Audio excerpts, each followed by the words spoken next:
The World Cup's been with us now for 11, 12, 13, I forgot, for let's say a little less than 2 weeks with us, right? I think 2 weeks tomorrow. And of course, we're all in World Cup mood. Yeah, I mean, look at me wearing my jersey. Um, but there's more to it than just sports, and we know that. And so, while it's one of the biggest sporting events on the planet, of course, in this time, even bigger than before, with let me check 48 teams, right, from all across the world, billions of eyeballs, of course.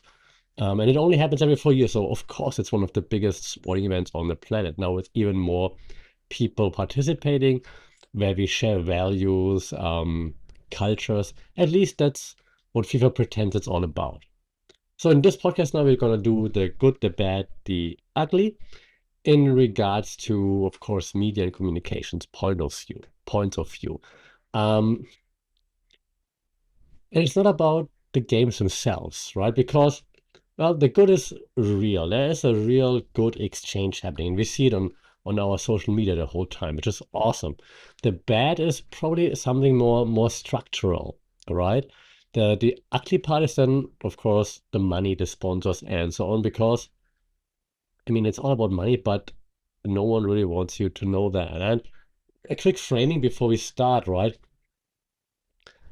The World Cup is not just a sports event. It's one of the biggest, most sophisticated communications operations on the planet by one of the biggest communications companies on the planet, the FIFA. So the FIFA is, of course, the body for football, but their business very much relies on how are they communicating what they're doing.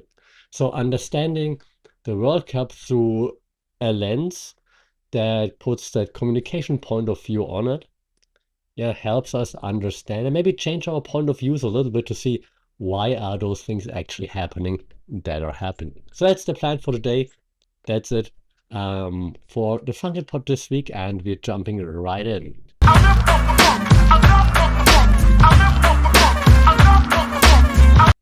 Sadi Kab, and welcome to another episode here for the Funky Pod Mindful Media and Communication. And as per intro, we're starting with the good of the World Cup.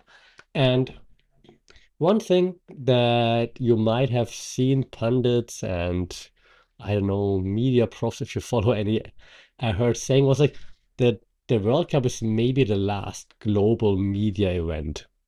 And I disagree because I think that we, the media people, we say that all the time.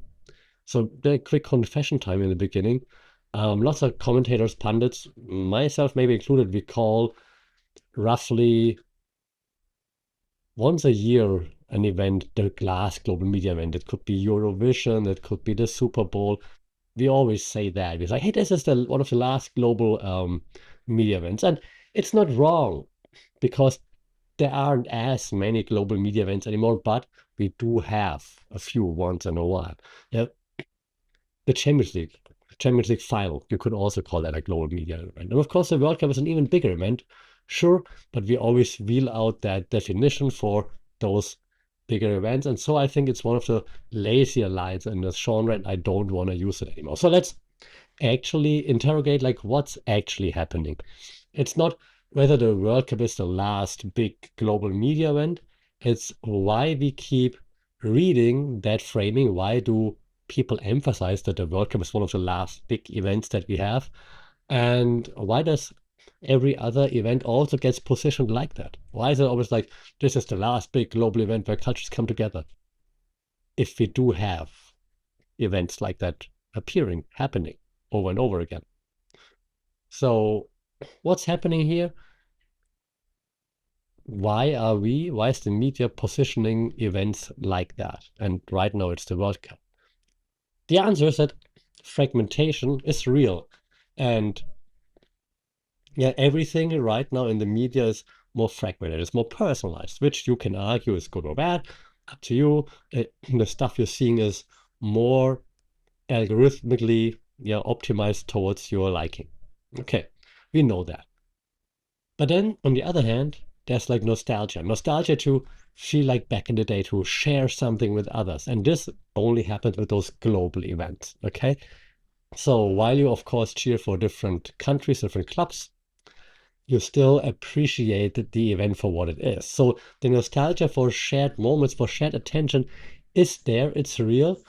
And the media commentators, they're not immune to that, right? Because they also want that. And so if media commentators, such as myself, for example, we're feeling like, wow, finally we're coming together and we're watching, we're consuming things at the same time, we might be a bit nostalgic and be like, this barely ever happens anymore.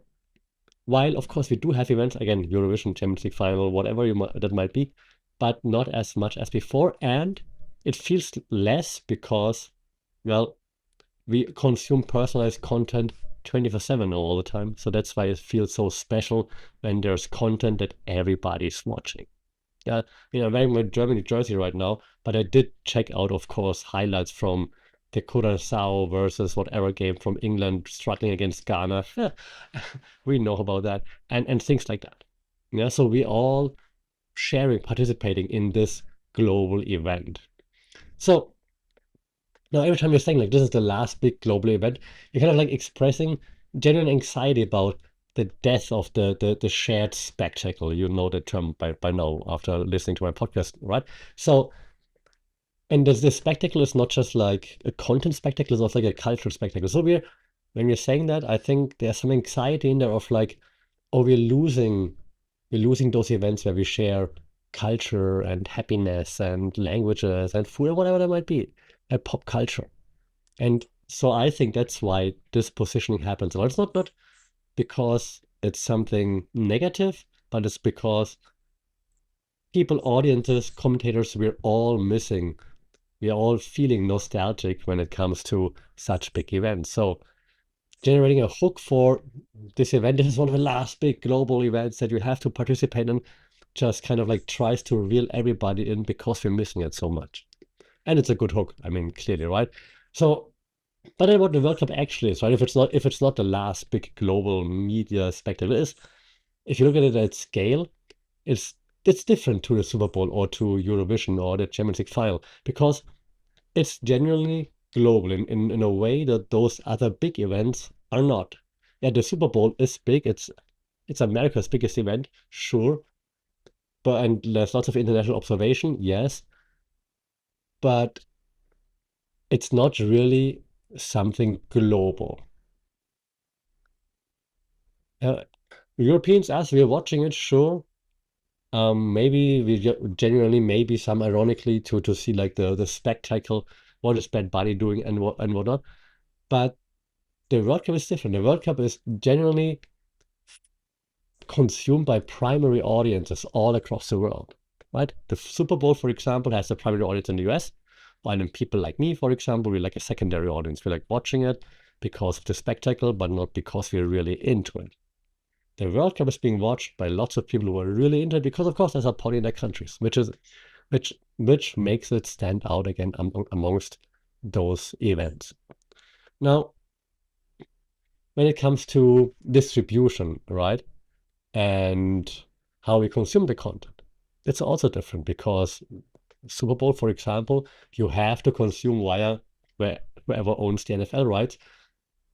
Pardon me, the World Cup, yes, of course, it all comes down to rights, but very often, most of the time, national broadcasting stations at least show you the games of your national team, which is also interesting, which is good, which makes it easier to consume it, easier to be part of it.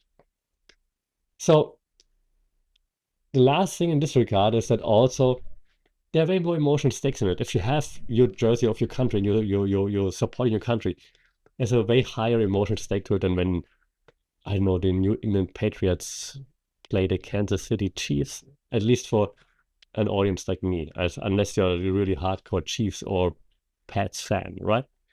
So there's a big difference here.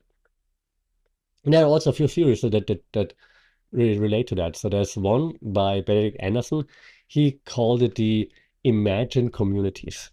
And I think that's a point that still holds because when your country scores, you feel something alongside everybody else who shares the same nationality in this regard, the same identity, like regardless of who they are and which status they have and if you would be friends with them, or even where they are, you don't really care. And if I go out in Bangkok now with my Germany shirt, like supporters for the German team will be like, yeah, let's go. And the same thing with England and so on.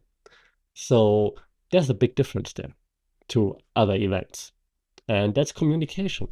And that's the kind of communication that the FIFA tries to highlight.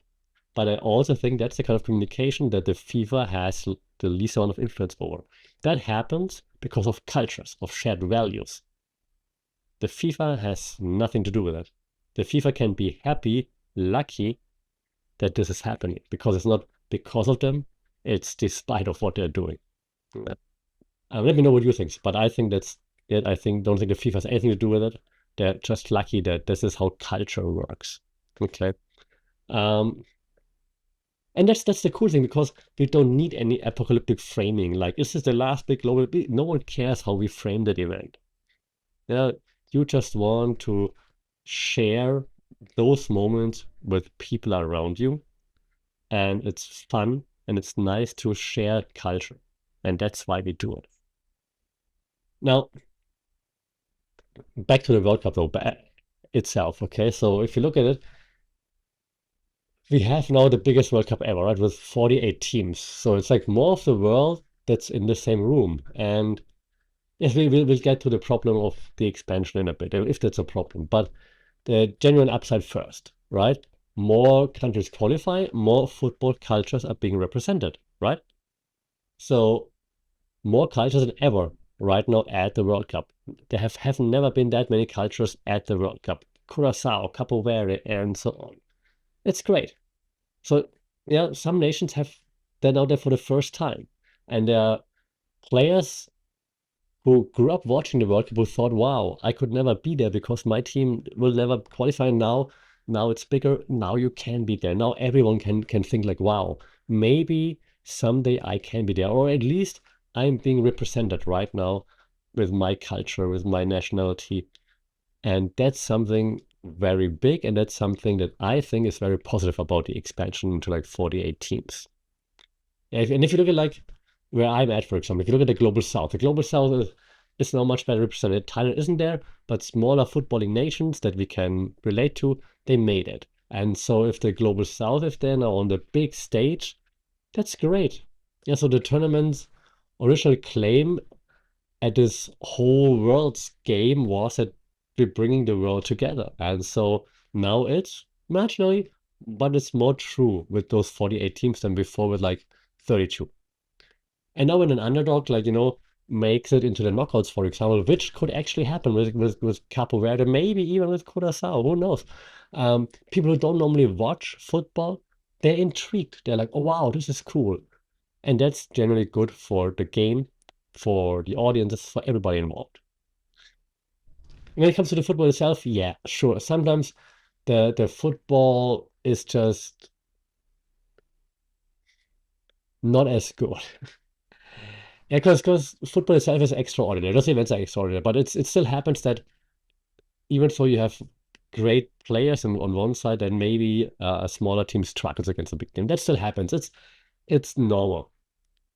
But I still think that those special moments outweigh those moments of where like a small country might get run over by Germany 7-1 while still representing themselves very well, by the way. Yeah.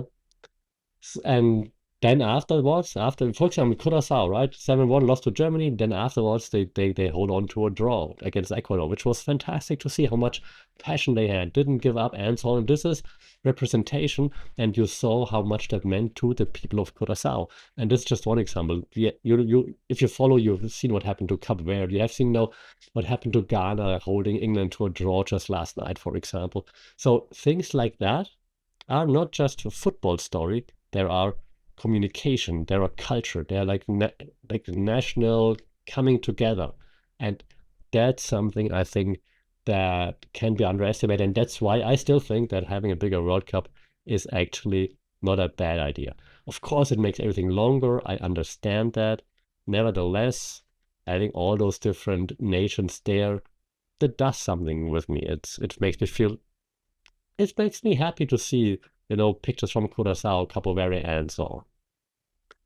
Let's keep hold of that because I think that's something that actually matters, and that's actually also a win for FIFA. But we get to that in a second again.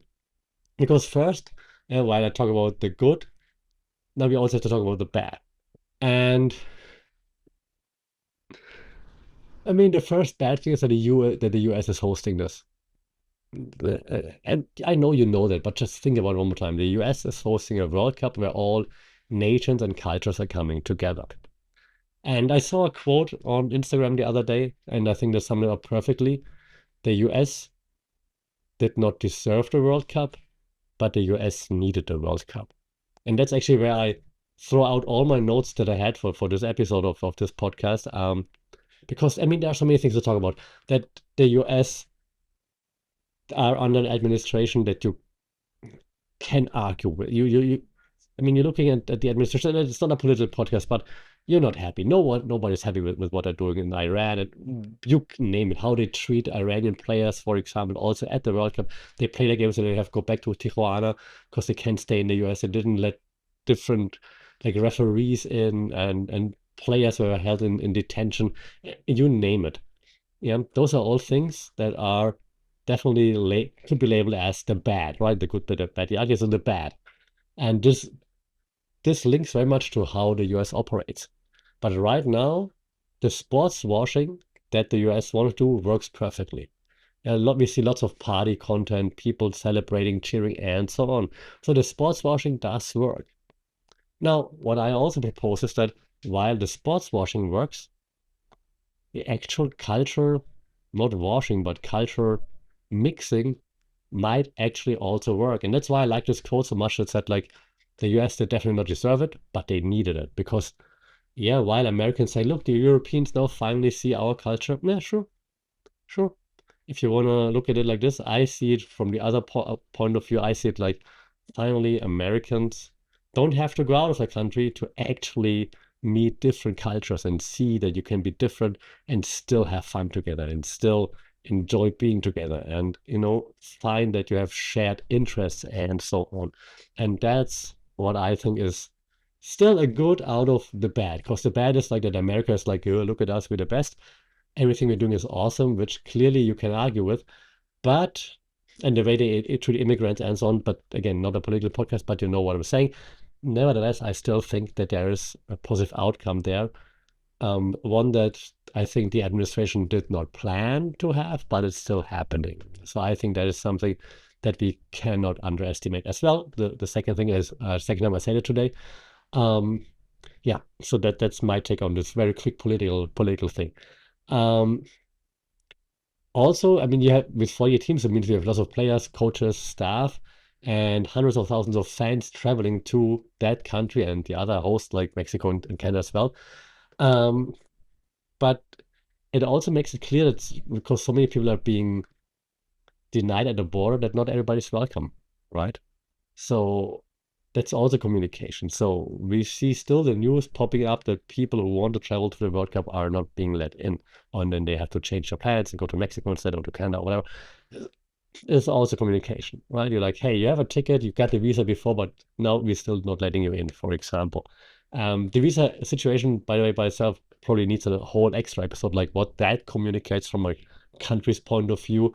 Like if we're making it so hard to get visas, or first you get a visa, but then you still don't come in because we decided while you were in the area we don't want you, or things like that. So maybe we should have a separate episode about that, like what that kind of friction means, how that country is then being perceived, and so on. There's one more thing though that I want to mention about like the bad in that segment. That's the cognitive dissonance in which this is all being operated. Because America has this America First mantra, right? And then America First, make America great again, meets the world's game, and that's not really compatible, is it? Right? Those slogans don't really match, and yet here we are, um, watching the FIFA World Cup and watching FIFA and the US Soccer Federation and Gianni Infantino pulling strings, um, trying to frame it as the same game without that frame breaking. And that is very difficult because It just does not match together. Yeah. MAGA meets the World's game. It's hard to match.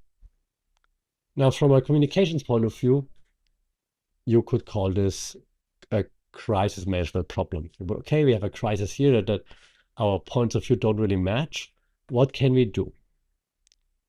Now, officially, you can acknowledge it, of course, because that would lead to problems. You be like, look, they didn't think about it, so you cannot acknowledge it as a crisis. So then what do?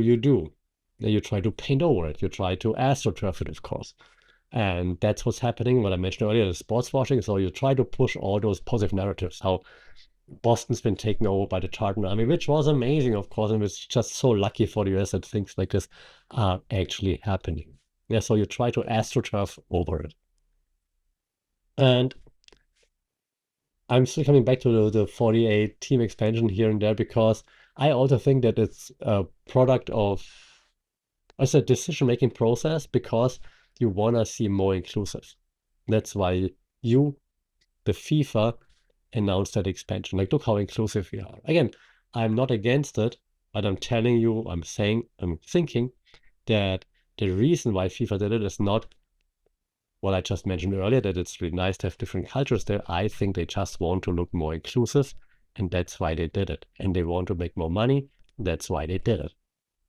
So the broader your representation is, the more inclusive you are, the more money you are making, the more you can sell, and so on.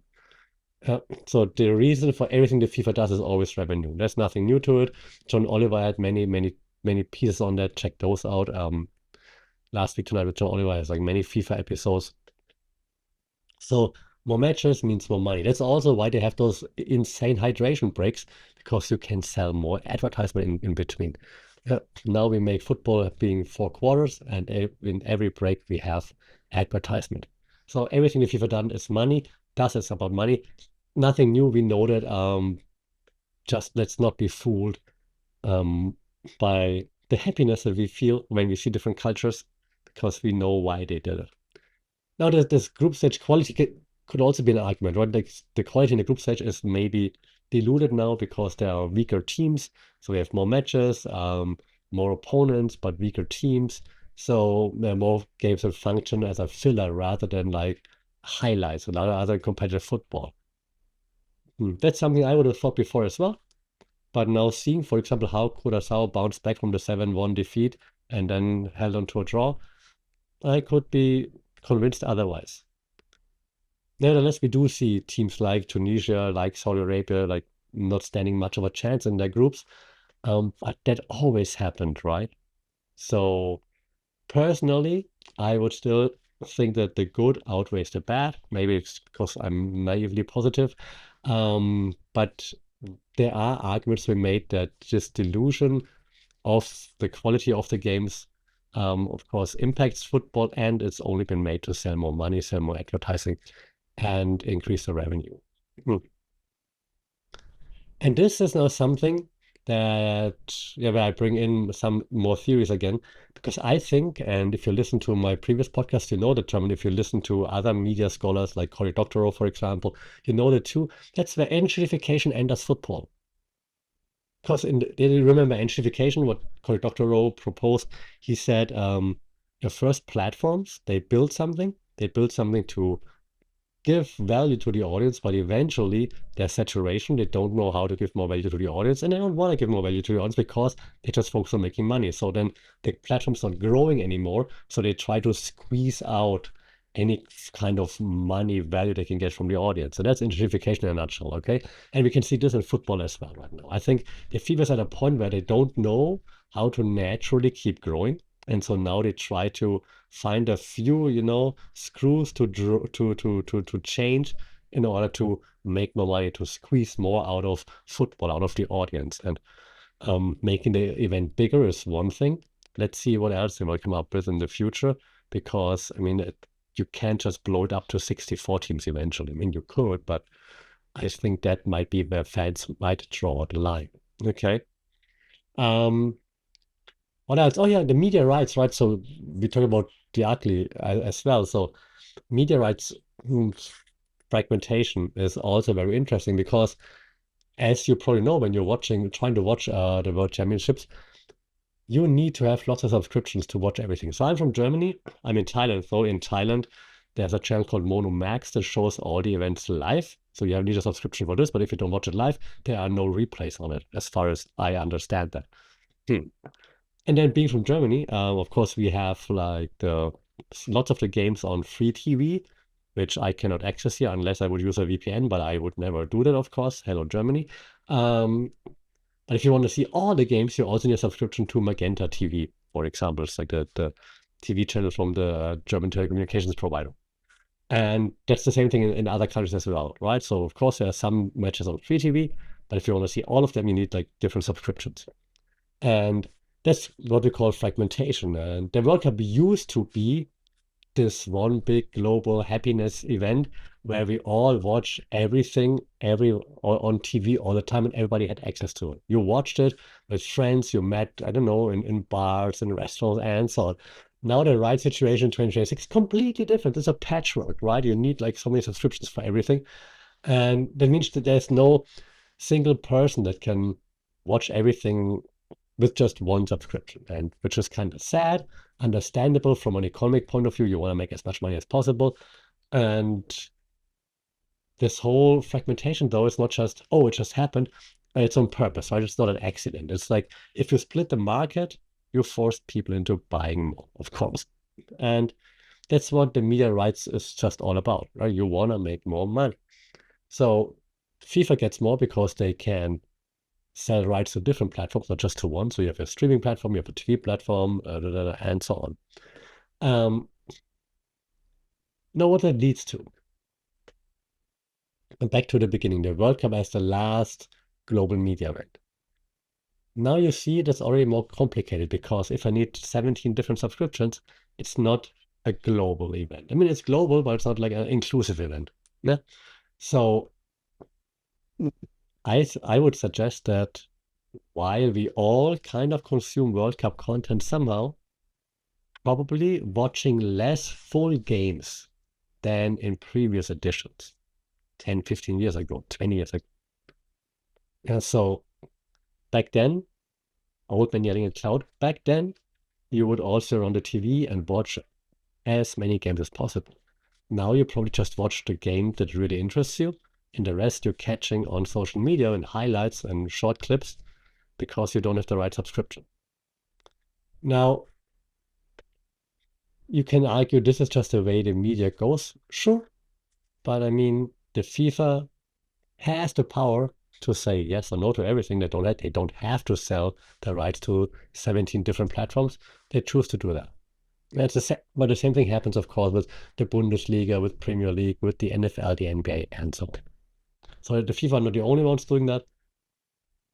You would think the World's game wouldn't try to completely maximize for money all the time, but of course it does. Okay, let's come now finally to the ugly. And I didn't want to just pick out one, but I mean, Saudi Aramco is one of the sponsors, for example. So let's talk about sponsors. Yeah, so official sponsor of the FIFA World Cup include, and now let me look at my notes, Saudi Aramco, and which is the Saudi state oil company, of course, one of the biggest producer of fossil fuels on earth. Great sponsor. Why do they do it? Sports washing against, of course, right? Of course, they want to be one of the sponsors here. Sports washing is something that the lots of companies from Saudi Arabia or the country itself have been doing for a while. The US is doing it right now as well. They're using high-profile sporting events to make like people think, hey, look at us. We're awesome. We're nice. We're having this event. Our regime can't be that bad because look at what we're doing. So Saudi Arabia has been running those sports washing campaigns for a long time now. They had Live Golf, they Newcastle United, Formula One teams, the 2034 World Cup bid, and now also this. So the communication strategy here is pretty transparent. Associate yourself with things that are fun, entertainment, that generates positive talking points, so that people think that you are a good entity. Easy, right? That's why there's always Gianni Infantino, and you always see Ronaldo sitting right behind him, because yeah, we all hate Gianni Infantino, but hey, look, Ronaldo is nice. We all love Ronaldo. So the uncomfortable question here, if FIFA knows all those things, right? And the broadcasters know all those things, and the sponsors know all those things, and most federations know all those things. Everybody knows it, but the check's still clear. Why?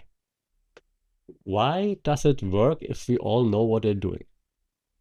And that's a question for you. Like, why are we still okay with it? And 2034 gonna go to Saudi Arabia, and then that's already decided. That's a preview for you. So yeah, why does it still work? We all know it's happening, and we let it happen. Now, when we go to like FIFA's governance in this regard and the corruption that did not stop, it just got quieter. Um, because you remember like 10 years ago, there were lots of news about bribery and like with Sepp Blatter back in the day, the old president of FIFA. But now it's Gianni Infantino. It's all just much more quieter. So he's better at not communicating it.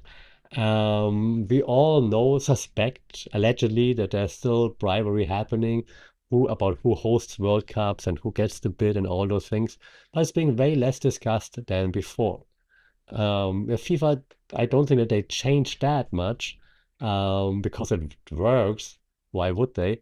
So how FIFA governance is really happening, we don't really know. And they don't want us to know. They don't want to be transparent in this regard. They had enough problems with like getting rid of the Sepp Blatter problem back in the day. Now they're like, okay, let's keep it even more quiet. Yeah, examples would be, of course, the World Cup in Qatar, even the World Cup back in Germany. We all know that we bribed FIFA for getting it back in 2006. Everyone knows that, and that has definitely not changed. It just gotten smoother, I would suggest. Yeah, so FIFA's communications, they're just much better in regards to smoothing the negativity out and just pushing all the positives that we see on social media right now. So, yeah, let's talk about Poco Bonito, the beautiful game, versus the beautiful brain. Brand. I don't know what brand is in Portuguese, but the beautiful game, yeah, it's one of the most durable pieces of sports marketing ever written, right? It's attributed to Pelé, to the golden generation of Brazil back in the day. Yeah, probably, yeah. I don't even know if Pelé actually said it. Who knows? But it's been universally repeated, like Coco Bonito, the beautiful game. And it's something because it captures something true about football, because football itself is a beautiful game. It's like on the pitch, 90 minutes plus whatever extra time. Um, it's just you and the ball and nothing else. But what the World Cup has become at a scale is an IP portfolio. It's not a beautiful game anymore. That's not the main focus. It's an IP portfolio. It's about licensing brands and content asset optimization for global brands and broadcasters and personal brands of the players and sponsorship revenue and you name it. So the football is what makes the commercial operation go. It's not the beautiful game anymore. And that's sad that football is basically the side project now to the beautiful marketing machine. Yeah, every stoppage is an ad slot. Every hydration break is an ad slot. Every celebration is an ad slot, right? It's an ad possibility. Ronaldo just scored 2 goals last night. He does this, pictures pop up everywhere, sponsors everywhere. You know that. And that ruins the game. And now I might sound like an old person yelling at the cloud again, but this is not the beautiful game we fell in love with. That's the beautiful marketing machine that wants to capitalize on it. Now, that brings me to the last theory of today's class session podcast episode. And we talked about him before. Guy Debord, remember?